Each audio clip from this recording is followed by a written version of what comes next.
আসসালামু আলাইকুম।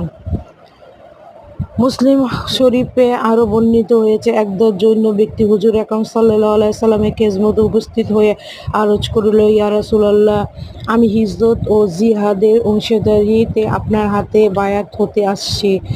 রাসূল পাক সাল্লাল্লাহু আলাইহি সাল্লাম জিজ্ঞেস করল, তোমার পিতা মাতার মধ্যে কি কেউ জীবিত আছেন?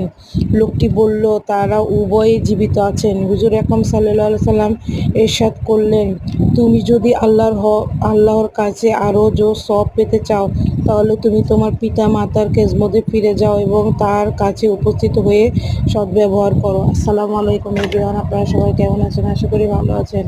আলহামদুলিল্লাহ, আমিও ভালো আছি। আজ আমি আপনাদের মাঝে নতুন একটি সিরিজ নিয়ে আসলাম। সিজনটার নাম হচ্ছে পিতামাতার হকের প্রথম সিজনের প্রথম পার্ট।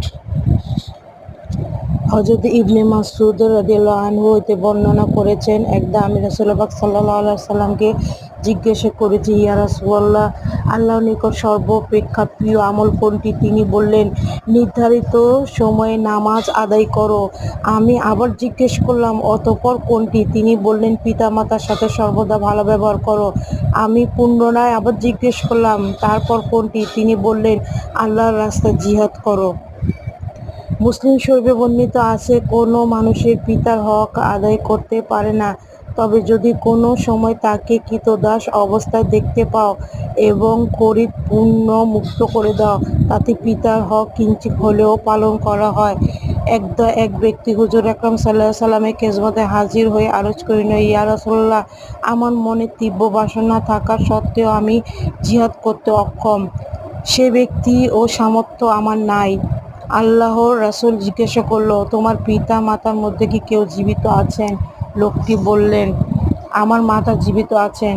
হুজুর বলল, যাও, তুমি তোমার মাতার খেজমতে নিয়োজিত থাকো, তাহলে তুমি উমরা এবং জিহাদ সব পাবে। সুবহানাল্লাহ। কোরবানির কিতাবে আরও বর্ণিত আছে, তারবানী কিতাবে আরও বর্ণিত হয়েছে, এক ব্যক্তি আরজ করিল, ইয়া রাসূলুল্লাহ, আমি জিহাদ করব। আল্লাহর রাসূল জিজ্ঞাসা করল, তোমার মা কি জীবিত আছেন? লোকটি বলল, হ্যাঁ, জীবিত আছেন। হুজুর আকরাম সাল্লাল্লাহু আলাইহি সাল্লাম ইরশাদ করলেন, তুমি তোমার মায়ের পদতলে পড়ে থাকো, এখানেই তোমার জান্নাত। সুবহানাল্লাহ। আজ তাহলে এ পর্যন্ত। অন্য কোনো ভিডিওতে পিতামাতার হকের বাকি অংশগুলো নিয়ে আসবো। আল্লাহ হাফেজ। আসসালামু আলাইকুম ওয়া রাহমাতুল্লাহি ওয়া বারাকাতুহু।